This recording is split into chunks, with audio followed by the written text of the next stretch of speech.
Hello everyone, this is ANURADHA Sharma and you are watching my channel IELTS with ANURADHA. Now turn to section 1 on page 5. Section 1. You will hear a man asking for information about language classes over the phone. First, you have some time to look at questions 1 to 4 on page 5.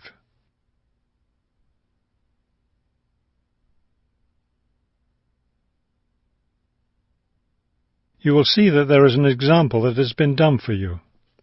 On this occasion only, the conversation relating to this will be played first. Good morning, Globetrotters Language School. How may I help you? Yes, I was wondering if you could give me some information on language classes. The woman answers the phone. Globetrotters Language School. So the word Globetrotters has been written at the top of the form. Now we shall begin. You should answer the questions as you listen, because you will not hear the recording a second time. Listen carefully and answer questions 1 to 4. Good morning, Globetrotters Language School. How may I help you? Yes, I was wondering if you could give me some information on language classes. Certainly. What language are you interested in studying? Well, that's the thing. I'm interested in learning Japanese, but I'd also like to improve my Chinese. I don't know which to study right now. Maybe the class schedule will help you decide. Did you want to study in the morning, afternoon, or evening? I work in the evenings, so mornings or afternoons would be best. Then that decides it for you. We offer an advanced Chinese class, but it meets on Wednesday and Friday evenings. I couldn't do that. When do the Japanese classes meet? We have beginning Japanese on Tuesday and Thursday mornings. No, wait, that's intermediate Japanese. Which level do you want? Advanced? No, beginning, definitely. I know some Chinese and some French, but I'm a real beginner with Japanese. Well then, are you free Monday, Wednesday and Friday mornings? That's when the beginning Japanese classes meet. We also have intermediate French on Friday mornings. I could do those mornings, but I'd prefer afternoon.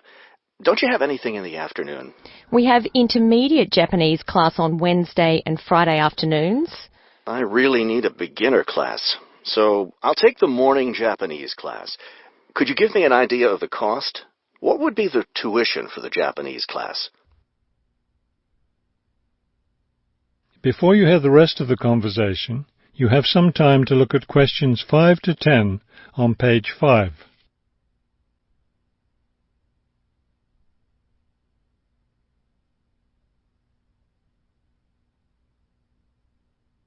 Now listen and answer questions 5 to 10. The beginning level classes meet 3 times a week, so they cost a bit more than the other levels. For a 6-week course, the cost would be $575. That's a bit steep.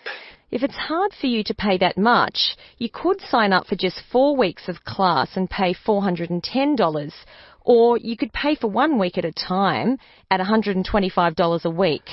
That comes out to be much more expensive once you add up all the weeks. That's true. You can save money by registering for 2 levels together. For example, pay for your beginning and intermediate classes now, and you'll get 12 weeks of class for just $1,050.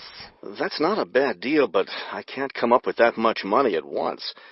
I'll just pay for the 6-week course. Fine. That class begins next week, so you need to register right away. Can't I register over the phone? No, I'm sorry. We don't take phone registrations. What you'll need to do is visit the school office today or tomorrow. Bring a cheque for the tuition and a photo ID. Is that all? Yes, we'll give you a registration form to complete, or you can save time by visiting our website and downloading the form there. Complete it and bring it into the office with your cheque. Great. I'll stop by this afternoon. Fine. When you arrive, ask for Mr. Lindsay. He's in charge of student registration. I'm sorry, Mr. Who? Mr. Lindsay, spelled Lindsay. Thank you for your help. Thank you. We'll look forward to seeing you in class. That is the end of section 1. You now have half a minute to check your answers.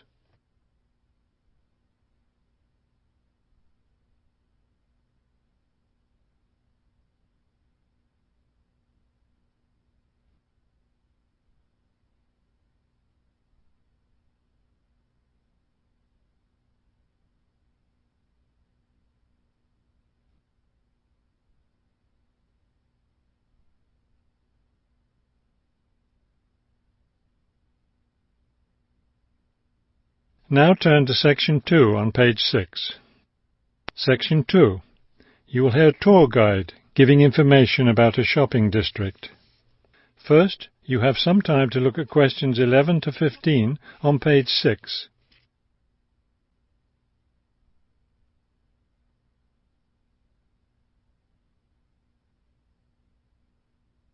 As you listen to the first part of the talk, answer questions 11 to 15.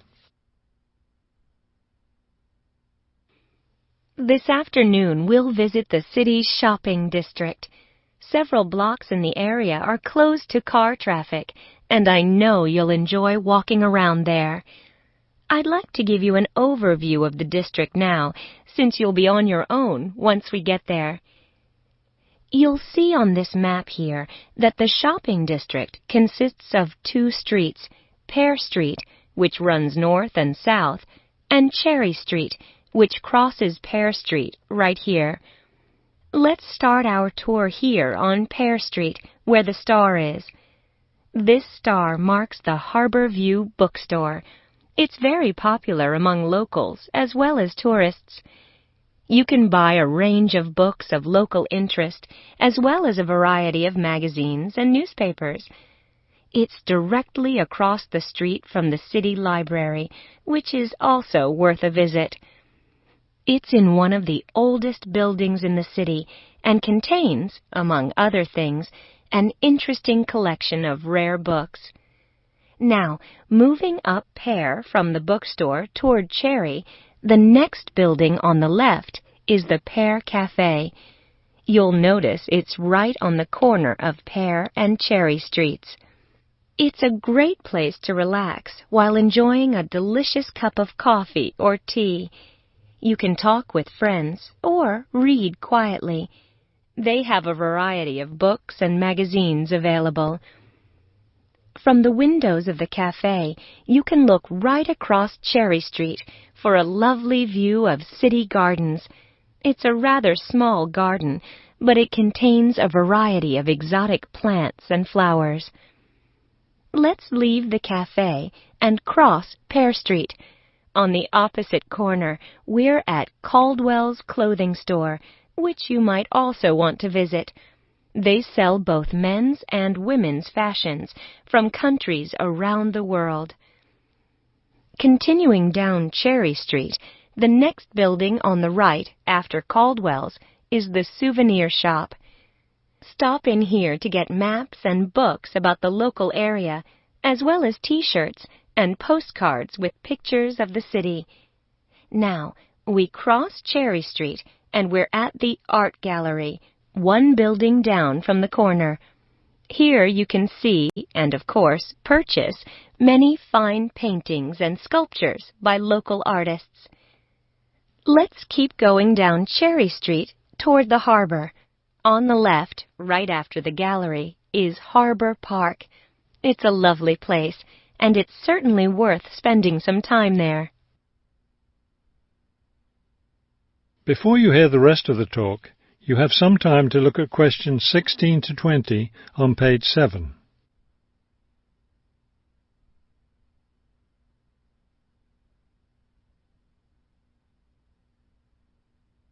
Now listen and answer questions 16 to 20. Harbor Park was built on land donated to the city by Captain Jones, a lifelong resident of this city.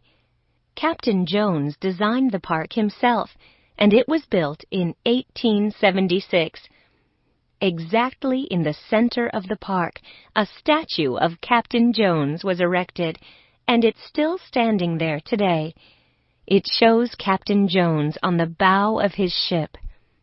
After viewing the statue, You can follow the path that goes through the woods just behind. It will lead you to a lovely garden, in the middle of which is a fountain. This is a nice place to enjoy a few quiet moments. If you still feel like walking, continue on to the far end of the garden. There, you'll find a wooden staircase, which will take you down to the harbor. You might enjoy the view of the boats from there. There's also a walking path along the water, which will eventually bring you back up to Cherry Street. You can see that there's plenty to do in this part of the city. The bus leaves at 1:30. That is the end of section 2. You now have half a minute to check your answers.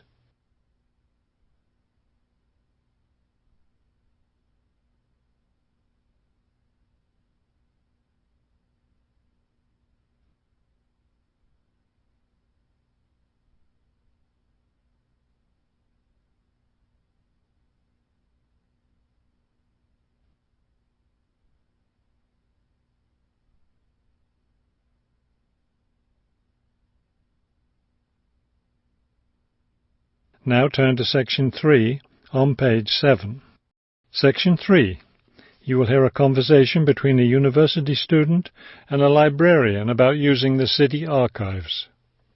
First, you have some time to look at questions 21 to 24 on page 7.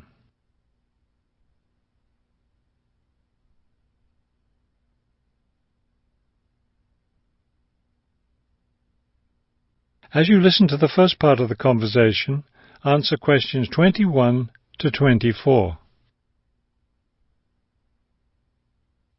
Hello. I was wondering if you could give me some information about using the archives?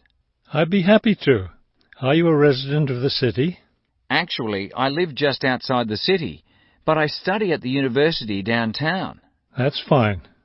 All you need to do is show your university identification card, and you can use the archives at no charge, as long as your ID card is current, of course. Yes, it's valid. So I don't have to pay anything?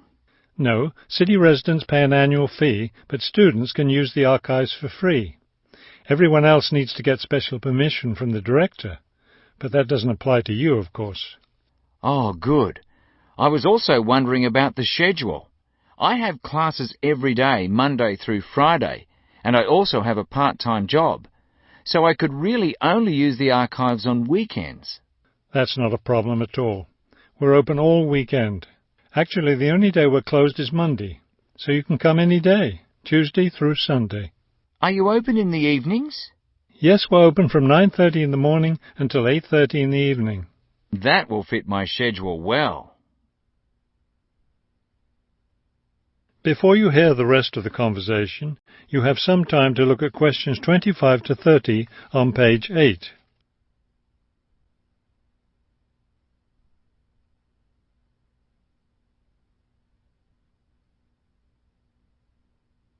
Now listen and answer questions 25 to 30. Is there something else I can help you with? Yes. One thing I'll be needing to see for one of my class projects is old photographs. Do you have photographs of the city in the 19th century that I could look at? Yes, we store all the photographs in the basement. Those stairs over there will take you down to the photography collection. Just tell the librarian there what you're interested in, and he'll help you. Those would be 19th century photographs? Yes, the entire collection is there. Now, if you're interested in seeing documents from the 19th century, those are right here on the ground floor. I would like to see some of those documents. Does that collection include newspapers too? No, all the newspapers from the earliest ones in the 18th century up to the current time are on the second floor. Here, let me just give you this map of the archives, and you'll be able to find whatever it is you need. Thank you.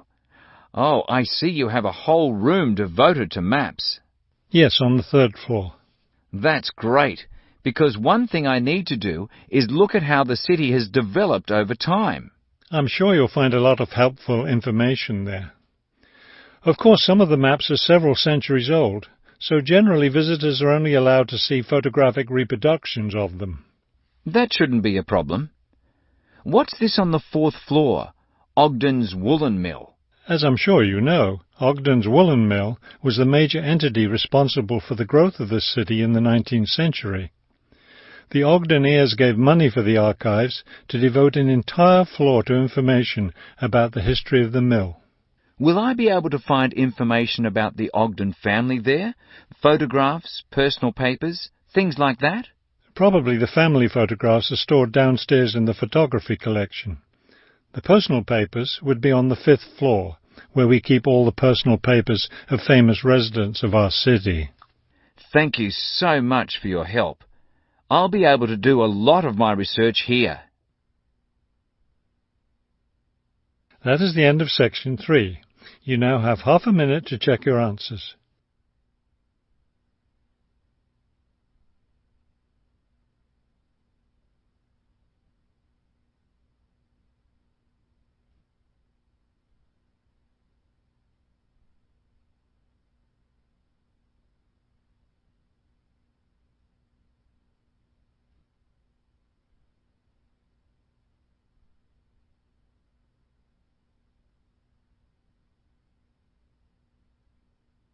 Now turn to section 4 on page 8.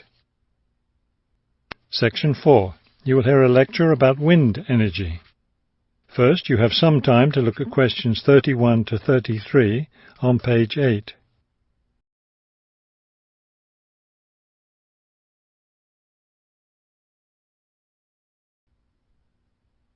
Now listen carefully and answer questions 31 to 33.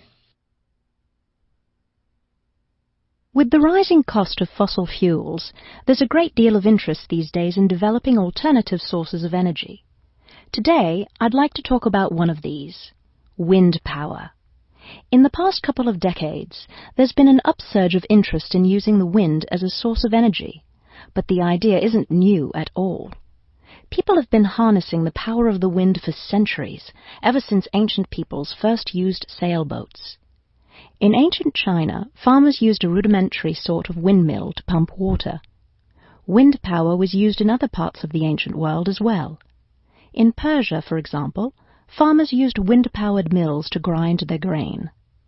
During the Middle Ages, in the Netherlands, people went back to the ancient idea of using the power of the wind to move water.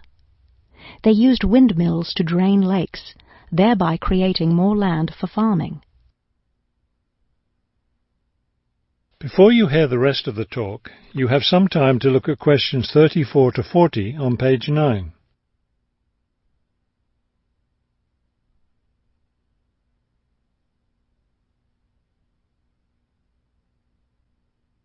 Now listen carefully and answer questions 34 to 40. At present, people around the world are using the wind to generate electricity. Some old methods, some new.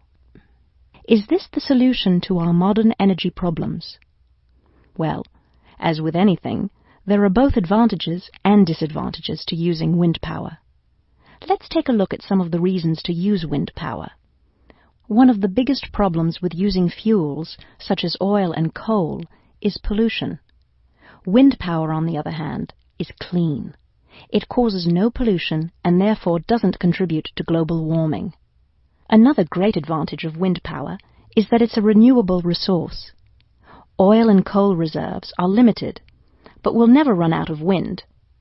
Economics is another reason to use wind power. Using the wind to generate electricity costs less, much less, than running other types of generators. In addition, since wind turbines don't take up much land, the land around them can be used for other purposes, such as farming. There are disadvantages, however. Even though generating electricity with wind is relatively inexpensive, the technology isn't cheap. The initial costs of setting up wind turbines can be quite high. Another issue is reliability. Wind doesn't blow at a constant strength. Therefore, at times, a lot of electricity can be produced, while at others there may be little or none. Wind turbines usually have to be located in rural areas where the land is open. Their distance from cities, where the most electricity is needed, is another issue. Although wind is considered to be a clean source of energy, wind turbines cause their own sort of pollution. Wind turbines are usually placed in high, open areas where they're easy to be seen. Rural residents often feel that the beautiful local scenery is spoiled by the sight of the wind turbines. In addition, wind turbines aren't quiet. In fact, one wind turbine can produce as much noise as a car traveling at highway speeds. That is the end of section 4. You now have half a minute to check your answers.